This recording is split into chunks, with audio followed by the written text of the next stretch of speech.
아들이 며느리와 와인을 기울이던 그 밤, 나는 내 이름이 적힌 건물 앞에서 비밀번호를 3번 눌렀습니다. 가온시 명진구 은하로 14번 길, 다운빌딩 지하 1층 복도. 형광등이 지지직 소리를 냈습니다. 나는 잠시 멈추어 그 소리를 들었습니다. 지지직. 뭔가 끊어질 듯 이어지는 그 소리가 그날따라 유독 크게 들렸습니다. 2층으로 올라가는 계단 입구에 설치된 디지털 잠금 장치 앞에 섰을 때 나는 아무 의심도 하지 않았습니다. 손이 기억하는 번호를 눌렀습니다. 남편과 나의 결혼 기념일로 맞춰두었던 6자리 숫자.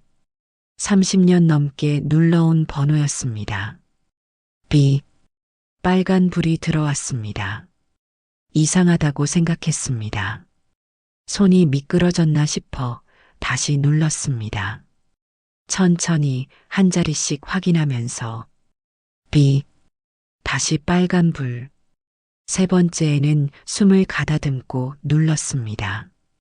비. 복도가 갑자기 아주 조용해졌습니다. 형광등 소리도 내 숨소리도 전부 멀어진 것 같았습니다. 그 정적 속에서 나는 잠금 장치의 빨간 불빛을 한참 바라보았습니다.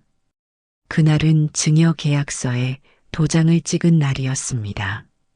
오전에 한별법무법인에서 서류를 완성했습니다.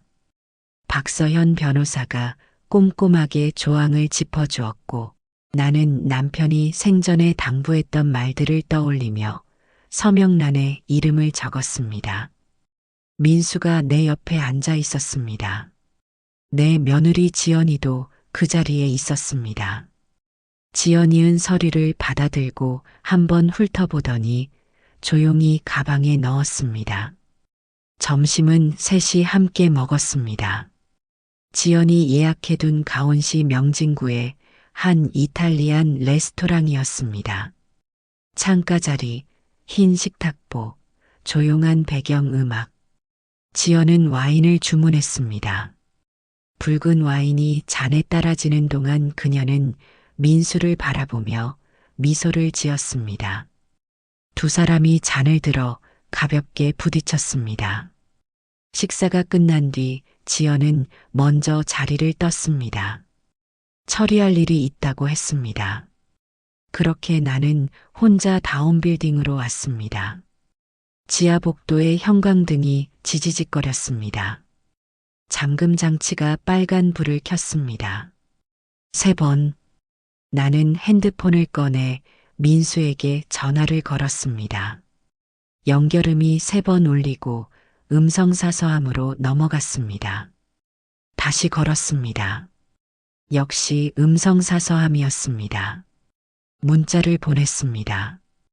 입구 비밀번호가 안 눌려. 확인해 줄 수 있어? 답장은 오지 않았습니다. 겨울 새벽 특유의 냉기가 복도 안으로 스며들고 있었습니다. 나는 건물 밖으로 나왔습니다. 은하로 14번 길의 가로등 불빛이 길 위에 길고 노랗게 깔려 있었습니다. 길 건너편 지하 상가 유리창에는 하얀 김이 서려 있었습니다. 분식집에서 흘러나오는 어묵 국물 냄새가 바람을 타고 왔습니다. 나는 그 자리에 서서 잠깐 눈을 감았습니다. 결국 나는 그날 밤 찜질방으로 갔습니다. 가온시 명진구 은하로에서 버스로 새 정거장 거리에 있는 이름 없는 작은 찜질방이었습니다. 플라스틱 슬리퍼를 끌고 황토방에 들어가 벽에 등을 기댔습니다. 열기가 등 전체로 퍼져왔습니다. 눈앞에 텔레비전이 켜져 있었지만 아무것도 들리지 않았습니다. 내 손에는 핸드폰이 들려 있었습니다. 민수에게 보낸 문자가 여전히 읽히지 않은 채로 있었습니다. 지연의 번호로도 한 번 전화를 걸었습니다. 한 번만에 끊겼습니다. 새벽 2시가 넘어서야 민수에게 답장이 왔습니다. 엄마, 오늘 피곤하지? 내일 얘기해. 나는 그 문자를 오래 바라보았습니다. 피곤하지. 내일 얘기해. 그게 전부였습니다. 황토방의 열기가 얼굴로 올라왔습니다. 나는 눈을 감았습니다. 남편의 얼굴이 떠올랐습니다. 병원 침대 위에서 산소호흡기를 달고도 조용히 웃던 얼굴. 마지막 날 아침 내 손을 꼭 쥐던 차갑고 가느다란 손가락들. 서류는 꼭 꼼꼼히 읽어. 나는 가방에서 그날 오전 받아온 서류 봉투를 꺼냈습니다. 찜질방 황토방 안에서 형광등 불빛 아래 나는 증여 계약서를 처음부터 다시 읽기 시작했습니다. 한 줄씩 천천히. 그리고 14페이지 하단 작은 글씨로 적힌 특약 조항을 발견했습니다. 손이 멈추었습니다. 특약 조항은 단 3줄이었습니다. 글씨가 작았습니다. 3줄을 5번 읽었습니다. 수증자가 증여자에 대하여 부양을 현저히 거부하거나 부당한 대우를 가할 시 증여자는 증여 의사를 철회하고 원상회복을 청구할 수 있다. 단, 이 특약은 증여 등기 완료일로부터 6개월 이내에 한하여 행사 가능하다. 남편이 넣은 조항이었습니다. 나는 그것을 직감적으로 알았습니다. 오전에 계약서를 검토할 때 박서현 변호사가 특약 조항을 설명했지만 그때 나는 내용을 충분히 소화하지 못했습니다. 민수가 옆에 있었고 지연의 시선이 느껴졌고 나는 서두르고 싶지 않았지만 어딘가 서두르고 있었습니다. 그것이 실수였습니다. 다음 날 아침 일찍 나는 다운 빌딩으로 다시 갔습니다. 찜질방에서 나온 것은 새벽 5시였습니다. 겨울 새벽의 공기가 얼굴을 때렸습니다. 버스 첫 차를 타고 은하로 14번 길에 내렸습니다. 아직 가로등이 켜져 있었고 맞은편 분식집은 문을 열기 전이었습니다. 유리창에 서린 김도 아직 남아 있었습니다. 잠금 장치 앞에 다시 섰습니다. 새 것이었습니다. 어제 오전까지만 해도 낡은 은색 패널이었는데 검은색 신형 장치로 교체되어 있었습니다. 나는 그 스티커를 핸드폰으로 찍었습니다. 손이 약간 떨렸습니다. 추워서인지 다른 이유에서인지는 모르겠습니다. 1층 관리사무소 불이 켜져 있었습니다. 문을 두드렸습니다. 잠시 후 최만식 씨가 문을 열었습니다. 이 건물에서 12년째 근무하고 있는 사람이었습니다. 남편이 살아있을 때부터 함께 일해온 사람이었고 나도 오래 알아온 얼굴이었습니다. 사모님, 이 시간에 어떻게... 최 씨, 어제 잠금 장치 교체했었나요? 잠깐 사이가 생겼습니다. 네. 어제 오후에 업체에서 왔습니다. 민수 사장님 지시였습니다. 몇 시예요? 오후 2시쯤이었습니다. 오후 2시. 우리가 이탈리안 레스토랑에서 식사를 하던 시각이었습니다. 지연이 와인잔을 들어 민수와 조용히 건배하던 바로 그 시간에 이 건물의 잠금 장치는 교체되고 있었습니다. 나는 최만식 씨를 바라보았습니다. 관리 일지 있나요? 그는 잠시 나를 바라보다가 안쪽으로 들어갔습니다. 두꺼운 노트 한 권을 가져왔습니다. 손때가 묻은 갈색 표지의 노트였습니다. 나는 노트를 펼쳤습니다. 최만식 씨는 꼼꼼한 사람이었습니다. 날짜별로, 시간별로 건물을 드나든 인물과 차량 번호까지 기록되어 있었습니다. 남편이 이 사람을 신뢰했던 이유가 있었습니다. 지난 2달치를 넘겨 읽었습니다. 남편이 세상을 떠난 것은 11달 전이었습니다. 그런데 일지에는 3달 전부터 낯선 기록들이 나타나기 시작했습니다. 모르는 차량 번호가 반복적으로 등장했습니다. 회색 SUV, 번호판 끝자리 3847. 처음엔 일주일에 한 번, 나중엔 사흘에 한 번꼴로 건물 앞에 주차했다가 사라졌습니다. 방문 목적란에는 확인 불가라고 적혀 있었습니다. 그리고 증여 계약을 논의하기 시작한 시점과 그 차량의 첫 등장 시점이 정확히 겹쳤습니다. 나는 그 부분에서 손가락을 멈추었습니다. 이 차량, 누구 차인지 아세요?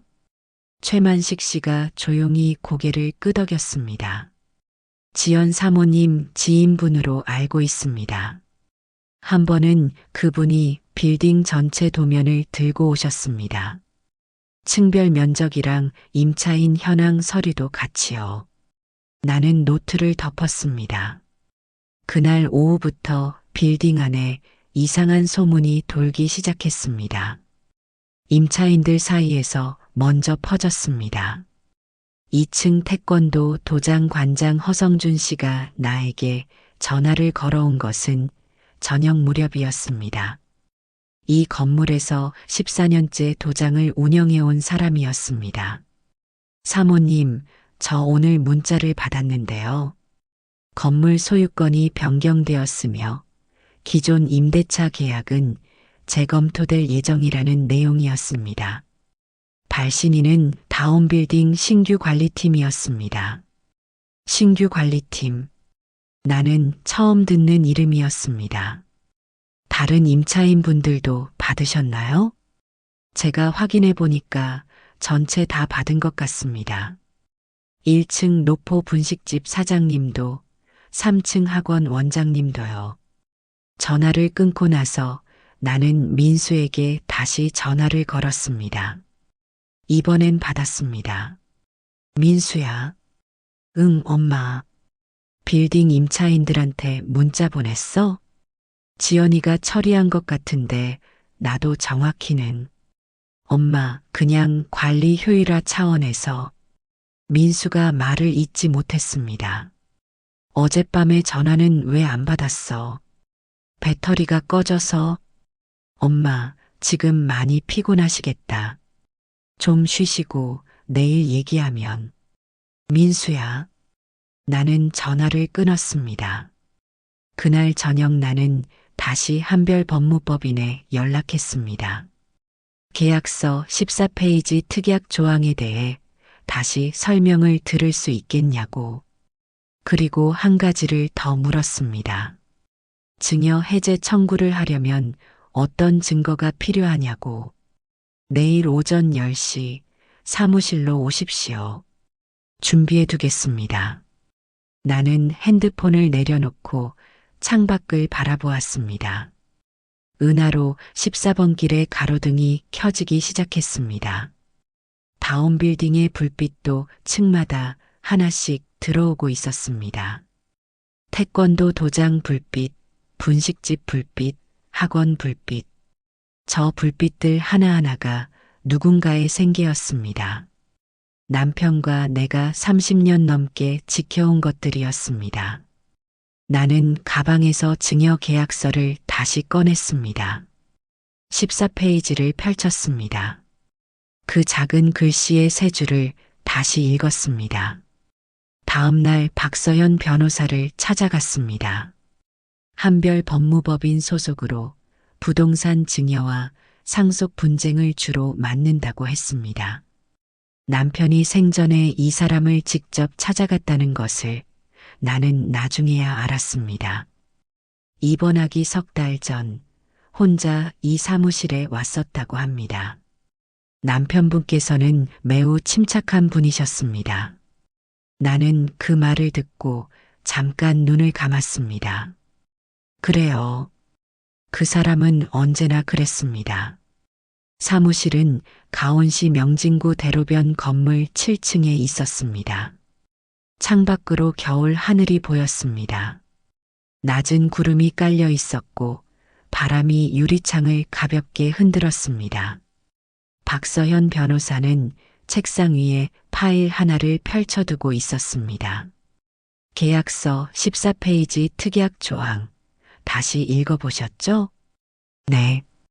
그 조항은 남편분께서 직접 요청하신 겁니다. 증여 계약서 초안을 작성할 때 명시적으로 넣어달라고 하셨어요. 표준 계약서에는 없는 조항입니다. 나는 테이블 위의 파일을 바라보았습니다. 증여 해제 청구를 하려면 무엇이 필요한가요? 박서현 변호사가 파일을 넘겼습니다. 특약 조항의 요건은 두 가지입니다. 부양을 현저히 거부했거나 부당한 대우를 가했거나 이 두 가지 중 하나를 입증해야 합니다. 비밀번호 교체는요? 그것만으로는 부족합니다. 하나의 정황 증거가 될 수는 있지만 법원은 패턴을 봅니다. 단발성 사건보다 반복적이고 지속적인 행위를 더 무겁게 봅니다. 나는 잠시 생각했습니다. 출입 차단, 연락 두절, 임차인 퇴거 통보, 신규 관리팀 문자. 이것들은요? 박서현 변호사가 고개를 들었습니다.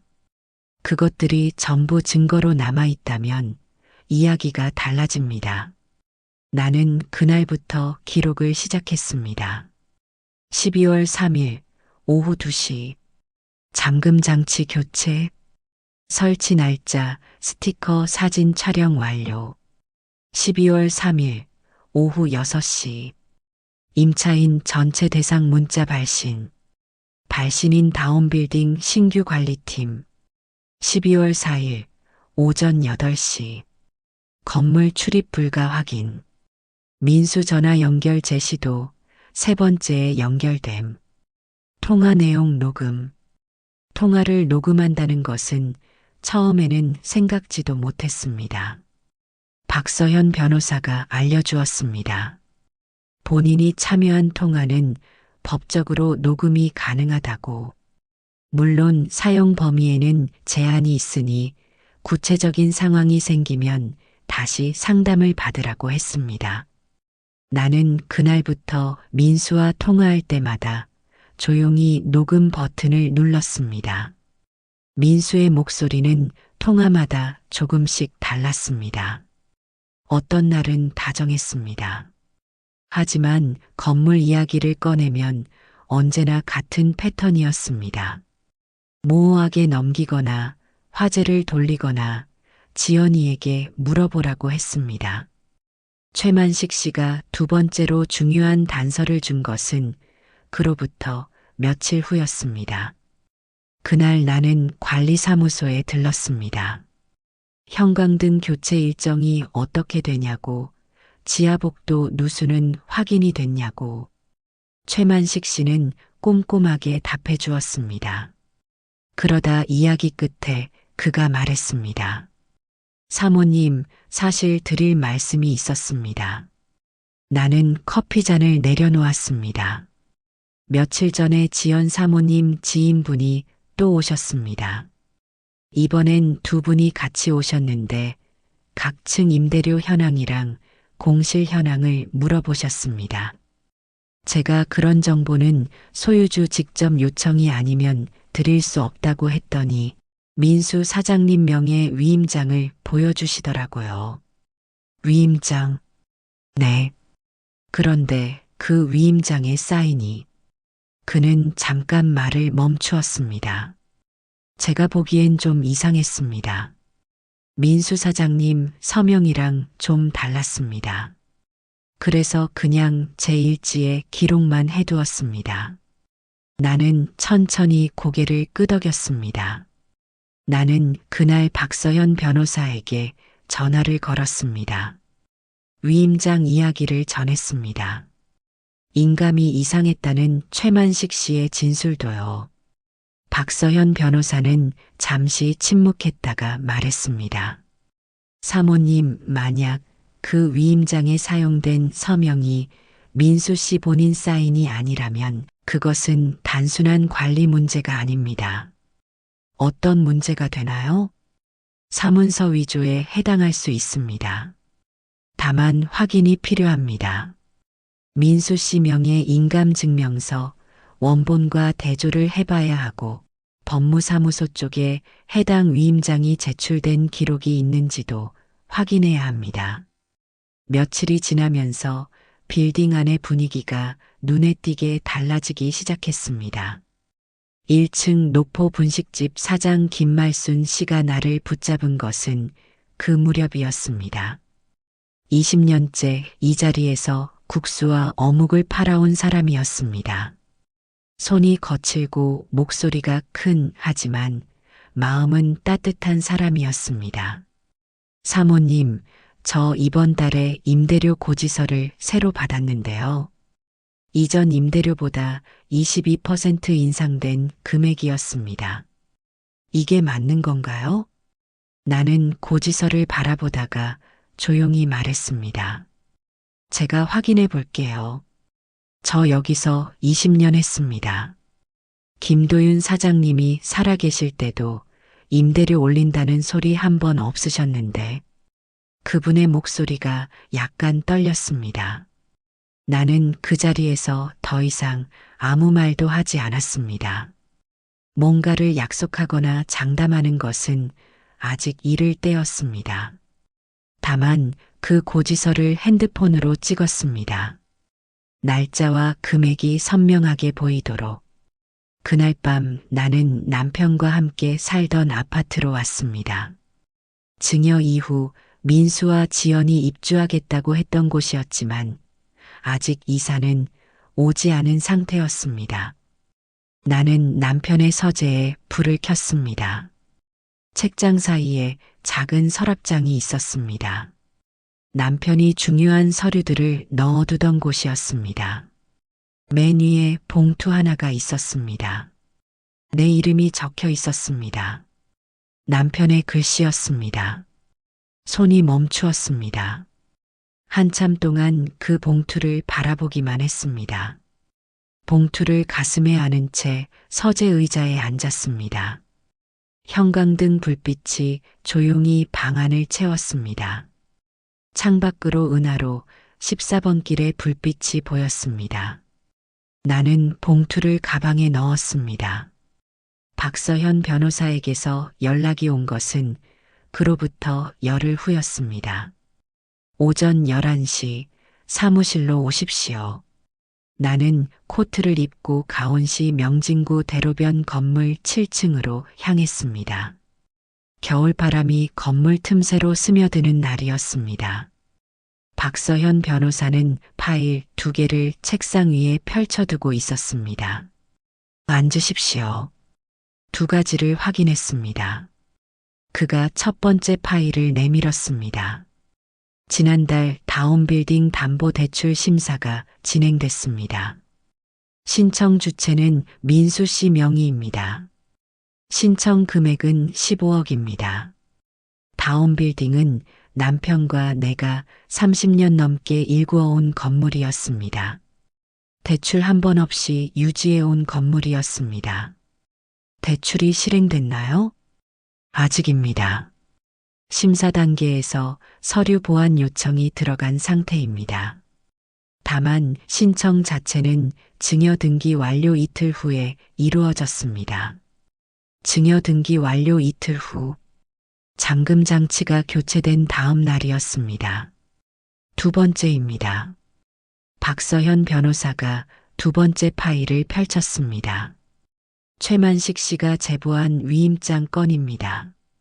해당 위임장이 제출된 법무사무소를 확인했습니다. 나는 파일 안의 사진을 바라보았습니다. 흑백의 보안 영상 캡처였습니다. 화질이 그리 선명하지는 않았습니다. 하지만 카운터 앞에 서 있는 2사람의 실루엣은 분명히 보였습니다.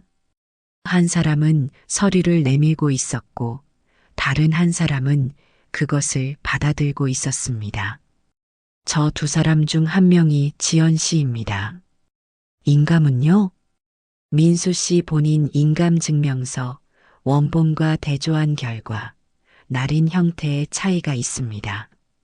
감정을 거쳐야 최종 확인이 가능하지만 현 단계에서는 위조 가능성을 배제할 수 없습니다. 민수는 알고 있을까요? 그것은 제가 말씀드리기 어렵습니다. 다만 대출 신청 서류에 민수 씨 서명이 있는 것은 사실입니다. 그날 오후 나는 다운빌딩으로 갔습니다. 태권도 도장에 들렀습니다. 허성준 관장이 아이들 수업을 마치고 땀을 닦고 있었습니다. 임대료 인상 고지서 받으셨죠? 네. 저뿐만 아니라 다들 받았습니다. 1층 분식집도 3층 학원도요.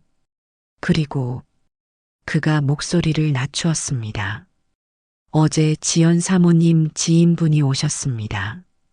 이번엔 명함을 두고 가셨는데 거기 뭐라고 적혀 있었냐면 그가 주머니에서 명함 한 장을 꺼냈습니다. 하온 투자 자문 그룹이라고 적혀 있었습니다. 명함의 종이는 두꺼웠고 글씨는 금박이었습니다.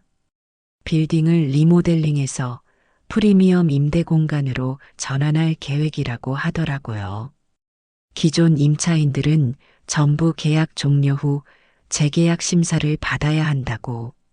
나는 명함을 바라보았습니다. 명함 사진 찍어도 될까요? 가져가셔도 됩니다. 나는 명함을 가방에 넣었습니다.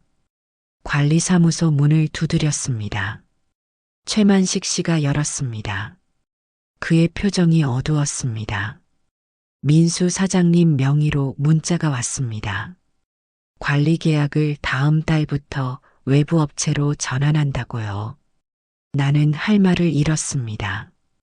최만식 씨가 12년, 남편이 살아있을 때부터 새벽부터 성실하게 일해준 사람. 나는 그를 바라보았습니다. 그날 밤 민수에게서 전화가 왔습니다. 오랜만에 먼저 거는 전화였습니다. 나는 녹음 버튼을 누르고 받았습니다.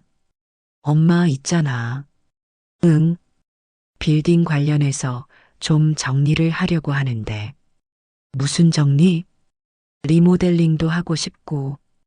그래서 외부 전문 업체랑 같이 움직이려고. 반대는 아니죠? 나한테 왜 물어보는 거야? 이미 결정된 것 같은데. 아직 확정은 아니에요. 민수야. 아빠 기억해? 아빠가 그 건물에 처음 투자했을 때 나이가 몇이었는지 알아? 민수가 대답하지 않았습니다. 32이었어. 우리 둘이서 은행에서 빌린 돈이랑 모은 돈 전부 합쳐서 겨우 샀어. 그리고 열심히 모아서 대출금 모두 갚았지. 아들과의 전화를 끊었습니다.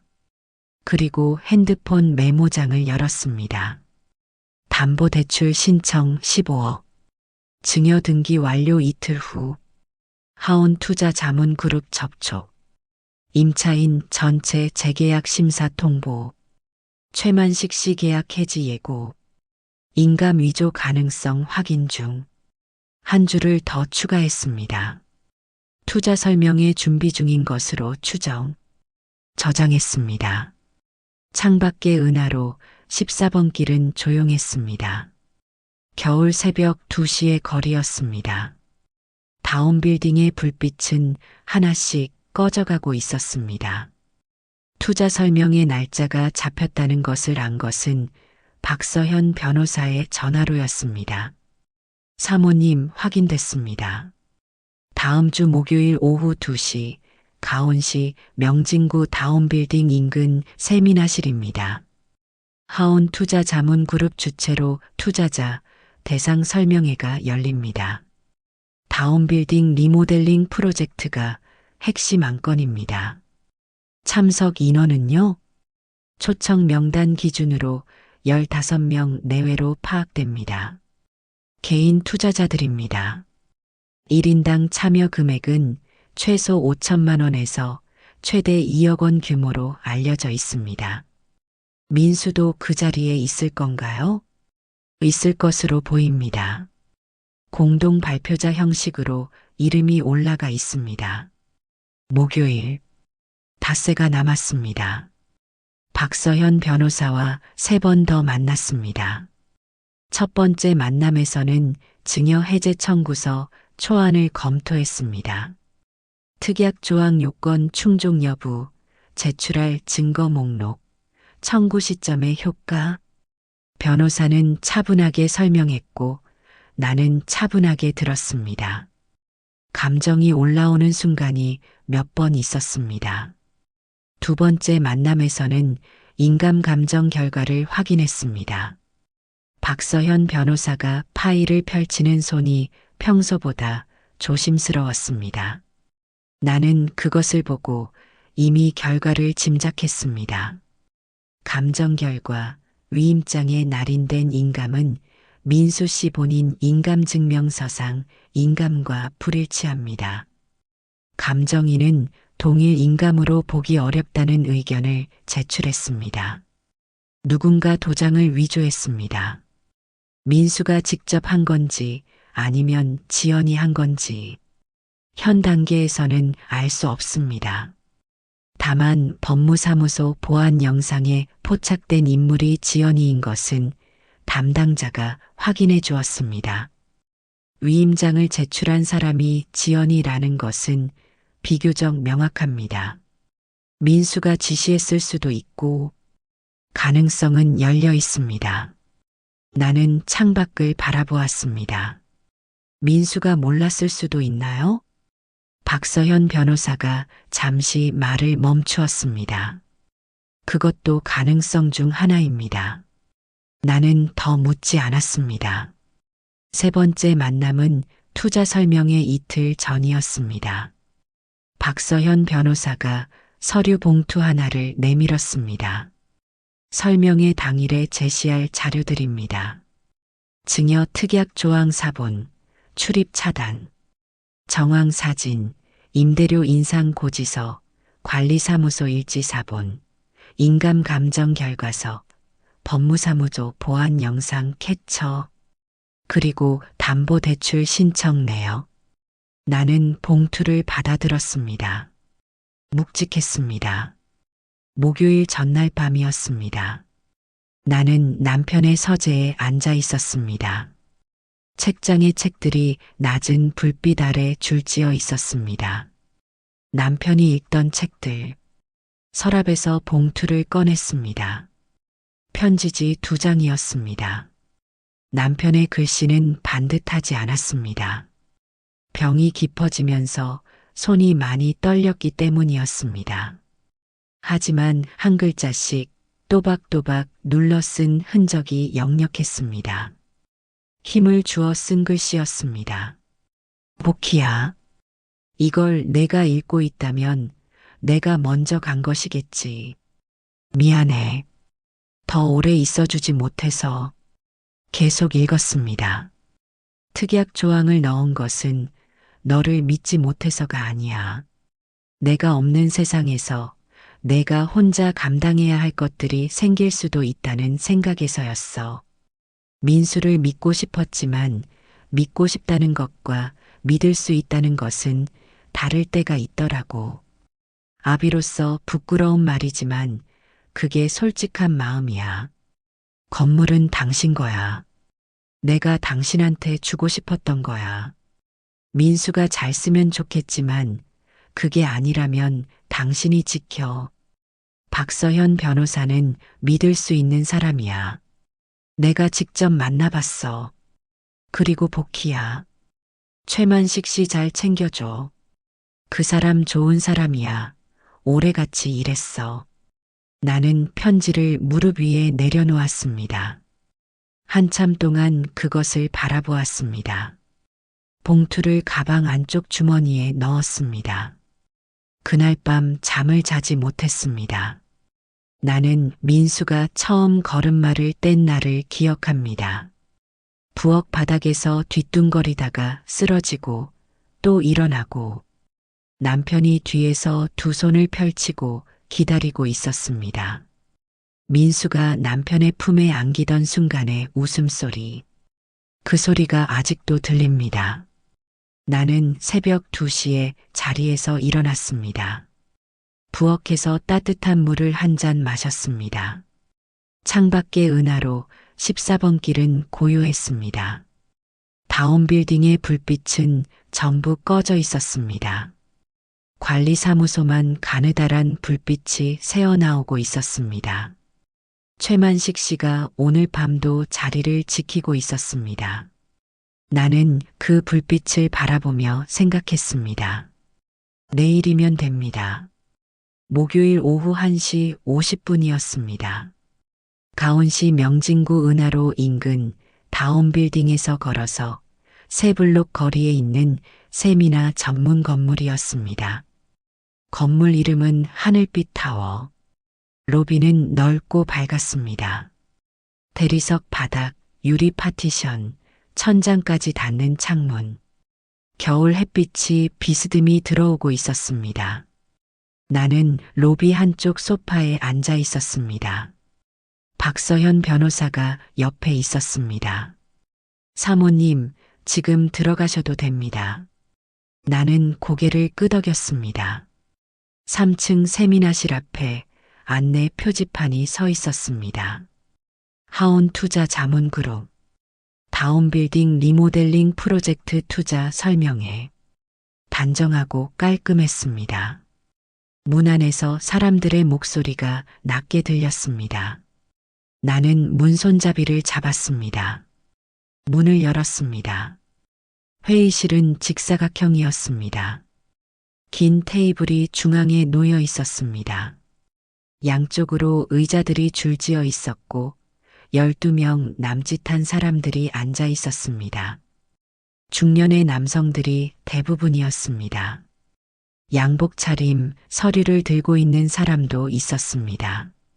테이블 끝에 프로젝터가 연결된 노트북이 있었고 화면에는 다운빌딩의 조감도가 띄워져 있었습니다. 리모델링 후 예상 외관이었습니다. 내가 30년 넘게 관리해온 건물이 내가 전혀 모르는 모습으로 화면 위에 서 있었습니다. 테이블 앞쪽에 두 사람이 서 있었습니다. 지연이었습니다. 그리고 민수였습니다. 지연은 나를 가장 먼저 보았습니다. 표정이 굳었습니다. 민수는 뒤늦게 나를 보았습니다. 아들의 얼굴이 하얗게 변했습니다. 엄마. 방 안의 시선이 일제히 나에게로 쏠렸습니다. 나는 들어가서 테이블 옆 빈자리에 앉았습니다. 박서현 변호사가 내 옆에 섰습니다. 저도 다운빌딩 관련 이해관계자입니다. 나는 조용하게 말했습니다. 누군가 낮게 웅성거렸습니다. 지연의 눈이 가늘어졌습니다. 어머니, 지금은 공식적인 자리라서. 그래, 나도 공식적으로 왔단다. 박서현 변호사가 앞으로 나섰습니다. 저는 한별법무법인 소속 박서현 변호사입니다. 오늘 이 자리에 참석하신 투자자 여러분께 중요한 법적 사실을 고지해 드리겠습니다. 방안이 조용해졌습니다. 프로젝터 화면의 조감도가 여전히 켜져 있었습니다. 하얗고 반짝이는 다운빌딩의 미래 모습. 다운빌딩은 현재 증여계약 해제 청구 대상 부동산입니다. 누군가 의자를 당기는 소리가 났습니다. 증여계약서 특약 조항에 따르면 수증자가 증여자에 대하여 부양을 현저히 거부하거나 부당한 대우를 가할 시 증여자는 증여를 해제하고 원상회복을 청구할 수 있습니다. 증여 등기 완료일로부터 6개월 이내에 한하여 행사 가능하며 현재 그 기간 내에 있습니다. 박서현 변호사가 서류 봉투를 열었습니다. 현재까지 확인된 사실들을 말씀드리겠습니다. 그가 서류를 하나씩 테이블 위에 내려놓았습니다. 증여 등기 완료 당일 증여자 동의 없이 건물 출입 잠금 장치가 교체되었습니다. 잠금 장치 교체 날짜가 찍힌 스티커 사진이 테이블 위에 놓였습니다. 같은 날 전체 임차인에게 사전 협의 없이 계약 재검토 통보 문자가 발송되었습니다. 임차인 수신 문자 캡처가 놓였습니다. 증여 등기 완료 이틀 후 다운 빌딩을 담보로 한 15억 원 규모의 대출 신청이 접수되었습니다. 대출 신청 내역이 놓였습니다. 관리사무소 관리 일지에 따르면 증여 논의가 시작된 시점부터 신원 미상의 차량이 반복적으로 건물을 사전 답사한 정황이 기록되어 있습니다. 관리일지 사본이 놓였습니다. 그리고 박서현 변호사가 마지막 서류를 꺼냈습니다. 민수 씨 명의 위임장에 사용된 인감이 민수 씨 본인 인감증명서상 인감과 불일치한다는 감정 결과가 나왔습니다. 해당 위임장을 법무사무소에 직접 제출한 인물은 지연 씨로 확인되었습니다. 보안 영상 캡처가 테이블 위에 마지막으로 놓였습니다. 방안이 완전히 조용해졌습니다. 투자자 중 한 명이 먼저 자리에서 일어났습니다. 50대 남성이었습니다. 서류를 집어들고 박서현 변호사를 바라보았습니다. 증여 해제 청구가 인용되면 건물 소유권은 어떻게 됩니까? 원상 회복됩니다. 증여자인 임복희 씨에게 소유권이 돌아옵니다. 그러면 지금 진행 중인 대출 심사는요? 담보 부동산의 소유권 분쟁이 확인되면 대출 심사는 중단됩니다. 그 남성이 서류를 가방에 넣었습니다. 그가 자리에서 일어나 나갔습니다. 방 안의 사람들이 하나씩 자리를 떴습니다. 10분이 지나지 않아 방 안에는 4사람만 남았습니다. 프로젝터 화면에는 아직 다운빌딩의 조감도가 켜져 있었습니다. 지연이는 포인터를 테이블 위에 내려놓았습니다. 민수는 말이 없었습니다. 나는 2사람을 바라보았습니다. 지연의 눈이 나를 마주쳤습니다. 당혹감인지 분노인지 아니면 계산인지 아마 셋 다였을 겁니다. 민수는 테이블 위를 보고 있었습니다. 고개를 들지 못했습니다. 나는 민수에게 말했습니다. 민수야. 아들이 천천히 고개를 들었습니다. 대출 신청 취소해. 엄마. 오늘 안으로. 지연이 말했습니다. 어머니, 저희가 드릴 말씀이. 넌 가만히 있어라. 나는 지연을 바라보며 말했습니다. 지연이 입을 다물었습니다. 나는 다시 민수를 보았습니다. 아빠가 이 건물 처음 살 때 너 3살이었어. 기억 못하겠지. 그때 우리 둘이서 얼마나 고생해서 산 건물인 줄 아니? 민수가 대답하지 않았습니다. 이 건물이 아빠 엄마한테 어떤 의미였는지 알아? 민수의 눈이 붉어졌습니다.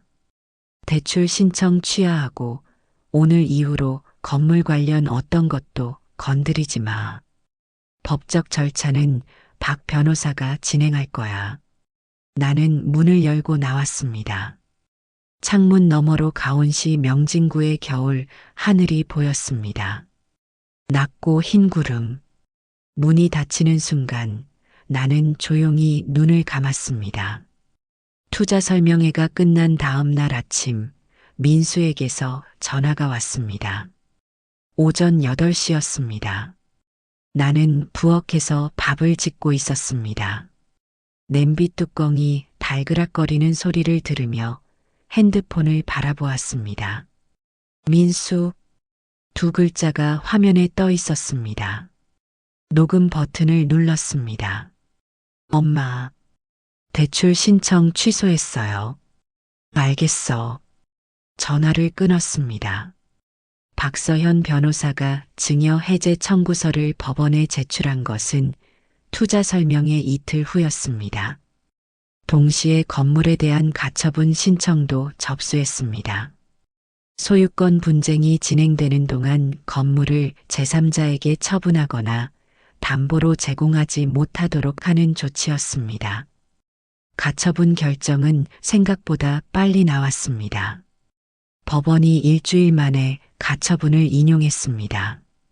다운빌딩은 그 순간부터 어떤 처분도 불가능한 상태가 되었습니다. 박서현 변호사에게서 그 소식을 들었을 때 나는 관리사무소에 있었습니다. 최만식 씨와 겨울 난방 점검 이야기를 하다가 전화를 받았습니다. 통화가 끝난 뒤 핸드폰을 내려놓으면서 잠깐 창밖을 바라보았습니다. 최만식 씨가 물었습니다. 좋은 소식입니까? 그런 것 같습니다. 수사가 시작된 것은 가처분 이후였습니다. 인감 위조 정황이 수사기관에 접수되었습니다. 박서현 변호사가 관련 서류와 보안 영상 캡처, 인감 감정 결과서를 제출했습니다. 사문서 위조 및 행사 혐의였습니다. 지연이 참고인 신분으로 조사를 받았다는 것을 나는 간접적으로 알게 되었습니다. 나중에 알게 된 것은 민수가 위임장 작성에 직접 관여하지는 않았다는 사실이었습니다. 그것이 지연이 단독으로 한 일인지 민수가 묵인한 것인지는 수사 과정에서 밝혀질 일이었습니다. 다만 민수가 대출 신청 서류에 직접 서명한 것은 사실이었습니다. 그것이 지연의 주도에 따른 것이었다 해도 서명한 책임은 아들 민수에게 있었습니다.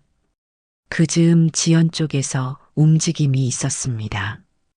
어느 날 박서현 변호사가 연락을 해왔습니다. 사모님, 지연 씨 측에서 언론에 접촉한 정황이 있습니다.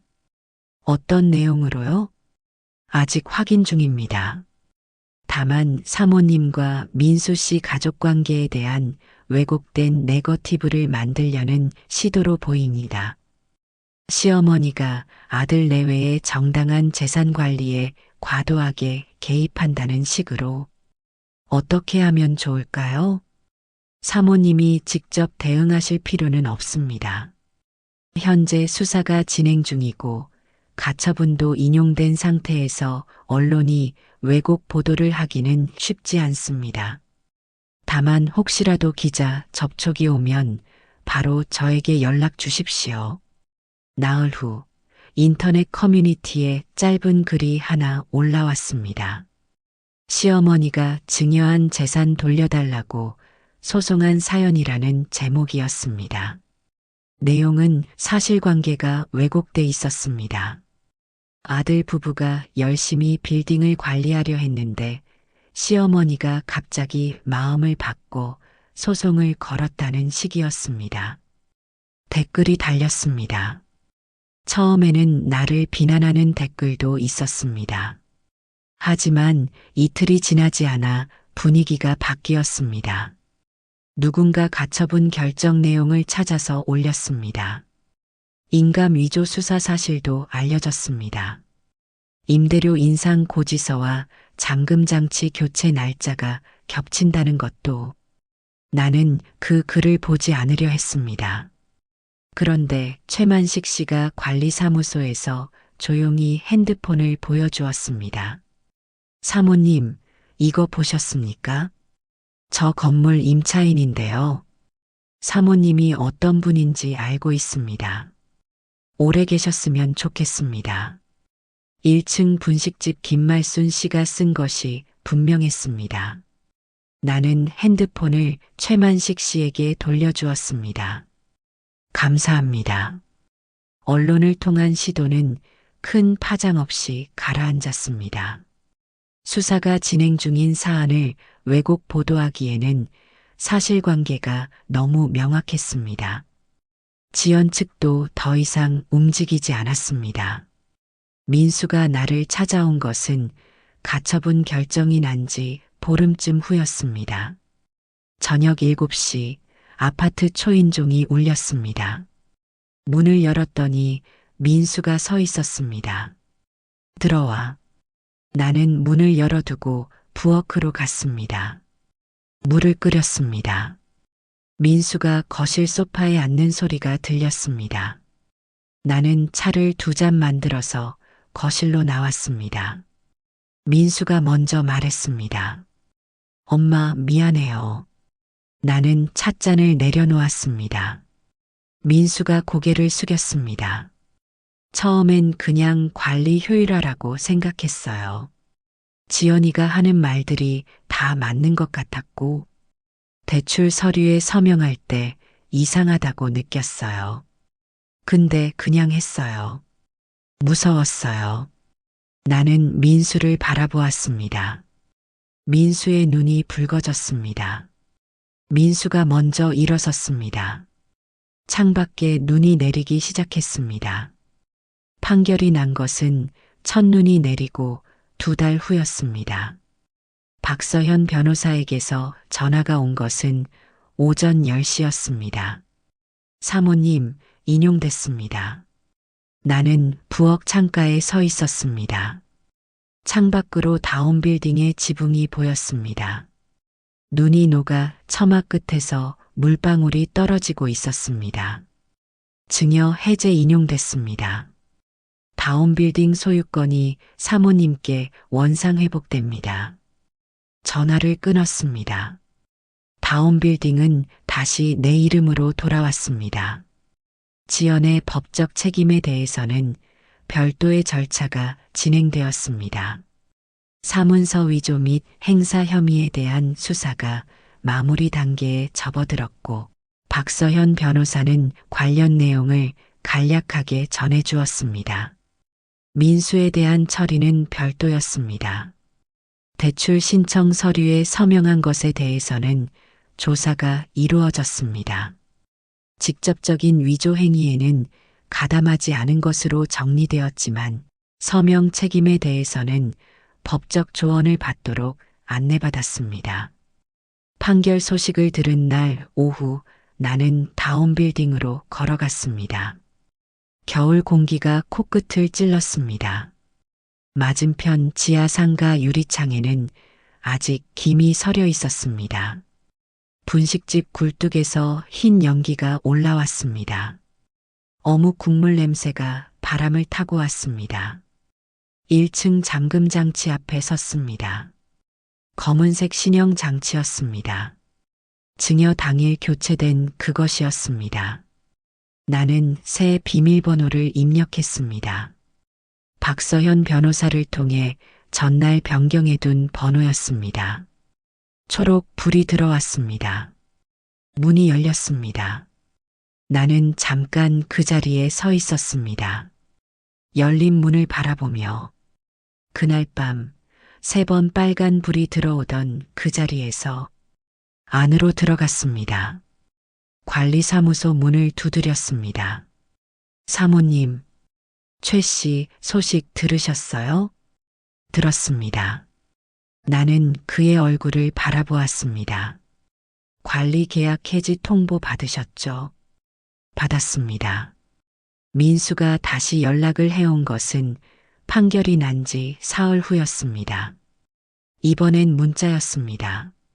엄마, 지연이랑 별거 들어갔어요. 지금 상황 정리되면 연락할게요. 알겠어. 그날 저녁 나는 남편의 서재에 앉았습니다. 책장에 책들, 모서리가 접힌 책들, 빛바랜 표지들, 그리고 이제 비어있는 서랍. 나는 서랍을 닫았습니다. 나는 거울 속 나를 바라보며 생각했습니다. 이제 무엇을 해야 하는가? 건물은 돌아왔습니다. 법적 절차는 마무리되고 있었습니다. 메모지를 꺼냈습니다. 펜을 들었습니다. 다운빌딩, 임대 수익, 남은 시간, 그리고 은하로 14번 길을 걸어 다니는 사람들. 나는 펜을 들고 첫 단어를 적었습니다. 노인 쉼터. 그리고 잠시 생각하다가 두 번째 단어를 적었습니다. 도시락. 세 번째, 난방. 메모지 위에 세 단어가 놓였습니다. 형광등이 조용하게 빛을 냈습니다. 내일 아침 최만식 씨에게 보여주어야겠다고 생각했습니다. 그 사람은 이 동네를 잘 알았습니다. 12년 동안 이 건물을 지켜온 사람이었습니다. 어디에 쉼터가 필요한지, 어느 골목에 혼자 사는 어르신이 계신지, 겨울에 가장 추운 곳이 어디인지 최만식 씨는 알고 있을 것이었습니다. 겨울이 가장 깊어진 무렵이었습니다. 가온시 명진구 은하로 14번 길에는 연일 찬바람이 불었습니다. 아침이면 가로수 가지 위에 서리가 내렸습니다. 분식집 유리창의 김은 더 짙어졌고 골목 어귀의 수도가는 조심하지 않으면 얼 것 같은 날들이 이어졌습니다. 나는 그 무렵 매일 아침 다운빌딩으로 걸어갔습니다. 관리사무소에 들러 최만식 씨와 차를 마시는 것이 하루의 시작이 되었습니다. 최만식 씨가 따뜻한 보리차를 내밀었습니다. 나는 두 손으로 잔을 감쌌습니다. 관리사무소 안은 작은 전기 히터 덕분에 바깥보다 훨씬 따뜻했습니다. 최 씨, 지난번에 드린 메모 보셨어요? 그가 책상 서랍에서 메모지를 꺼냈습니다. 내가 적어준 세 단어가 적힌 그것이었습니다. 노인 쉼터, 도시락, 난방. 생각해 보셨어요? 그가 메모지 옆에 다른 종이 한 장을 펼쳤습니다. 손으로 쓴 메모였습니다. 빼곡하게 적혀 있었습니다. 제가 아는 것들을 적어봤습니다. 최만식 씨의 메모는 놀라울 정도로 구체적이었습니다.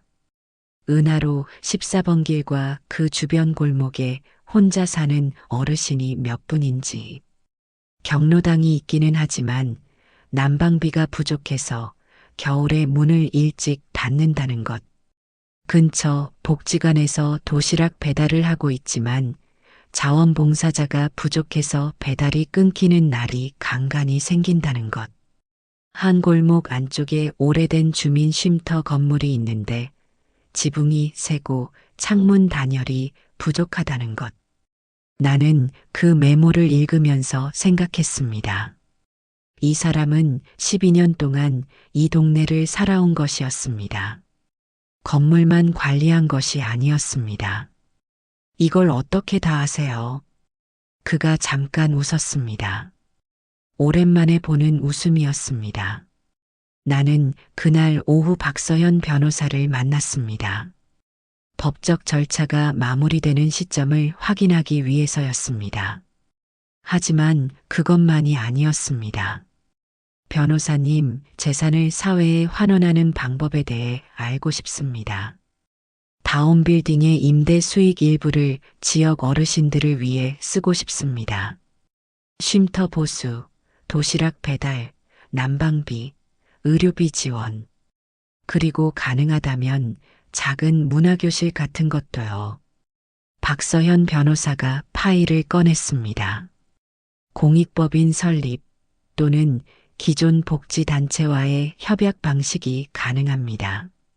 각각 장단점이 있습니다. 규모와 지속성을 고려하면 협약 방식이 더 현실적일 수 있습니다. 다만 세부 사항은 전문가 상담을 통해 결정하시는 것이 좋겠습니다. 얼마나 걸릴까요? 준비 기간을 잡으면 봄 이전에는 시작할 수 있습니다. 봄, 집으로 돌아오는 길에 나는 남편과 함께 걷던 길을 걸었습니다. 은하로 14번 길에서 한 블록 안쪽 오래된 주택가가 있는 골목이었습니다.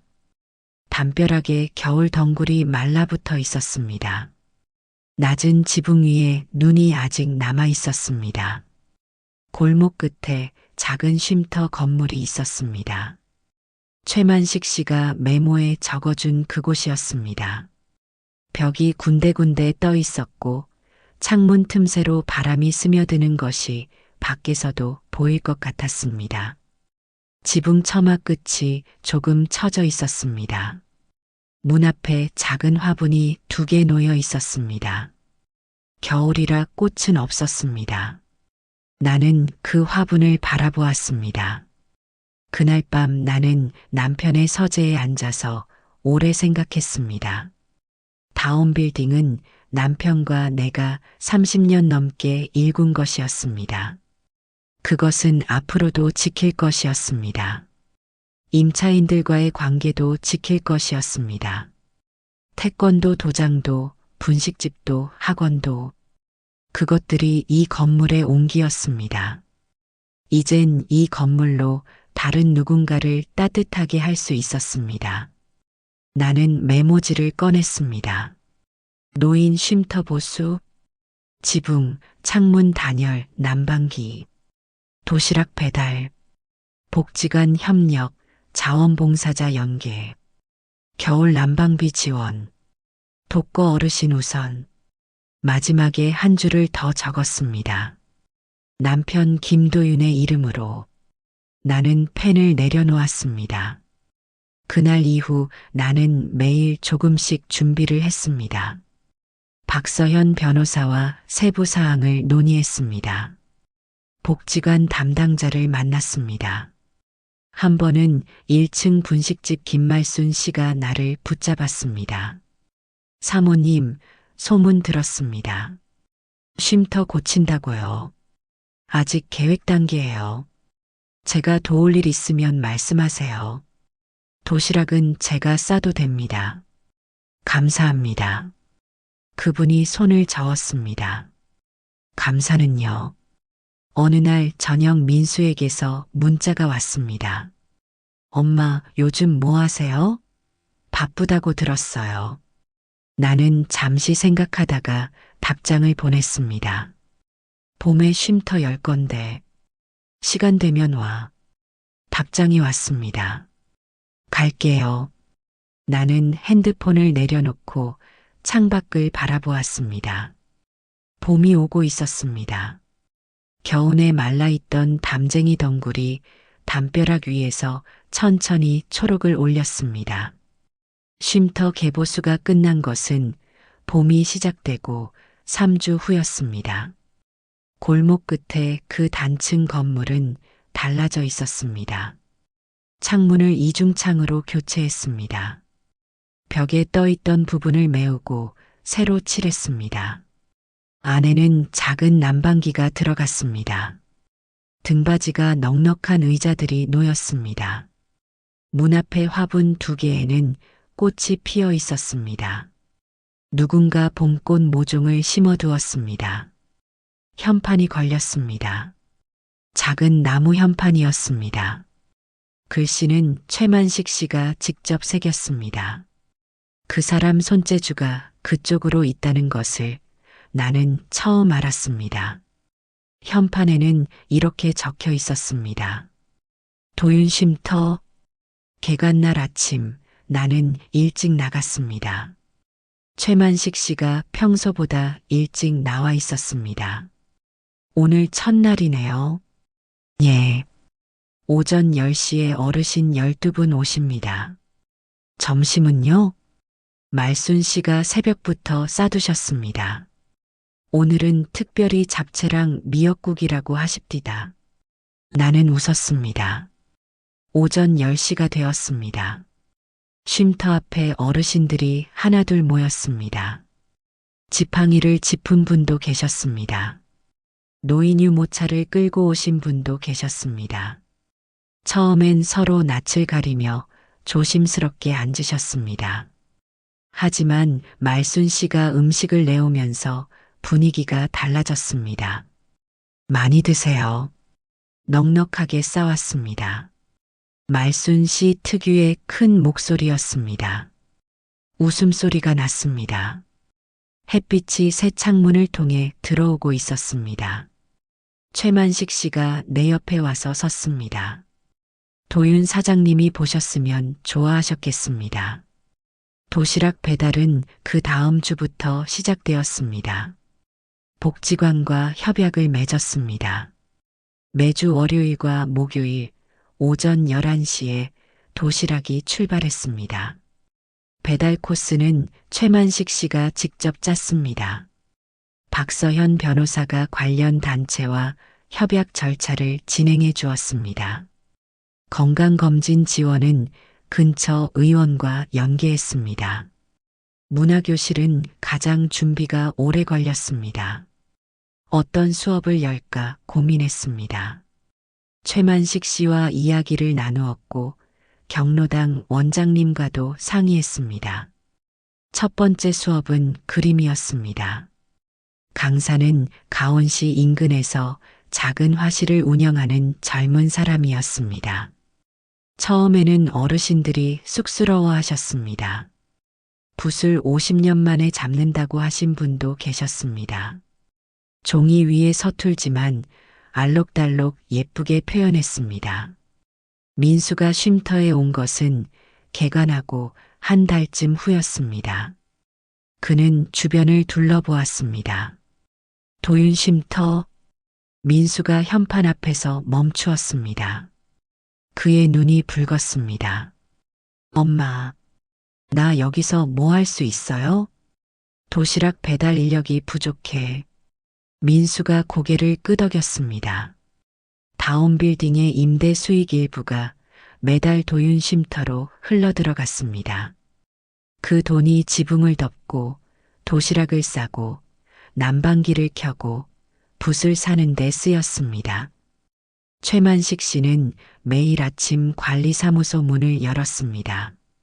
이제는 배달 코스와 난방 점검표와 어르신들의 이름으로 1층 분식집에서는 여전히 어묵 국물이 끓었습니다. 건물의 층마다 불이 켜지기 시작했습니다. 분식집 불빛, 도장 불빛, 학원 불빛, 그리고 골목 안쪽 도윤 쉼터의 불빛. 나는 그 불빛들을 바라보았습니다. 남편과 30년을 걸어온 길을 이제는 혼자가 아닌 도윤 쉼터와 함께 민수는 목요일 오전마다 배달 코스를 돌았습니다. 처음엔 어색해했습니다. 한 달이 지나자 어르신들이 아들의 이름을 불렀습니다. 3달이 지나자 아들이 먼저 어르신들의 안부를 물었습니다. 나는 매일 아침 은하로 14번 길을 걸었습니다. 관리사무소에 들러 최만식 씨와 보리차를 마셨습니다. 쉼터에 들러 어르신들 얼굴을 보았습니다. 그것이 행복한 하루의 시작입니다. 끝까지 함께 해주셔서 감사합니다.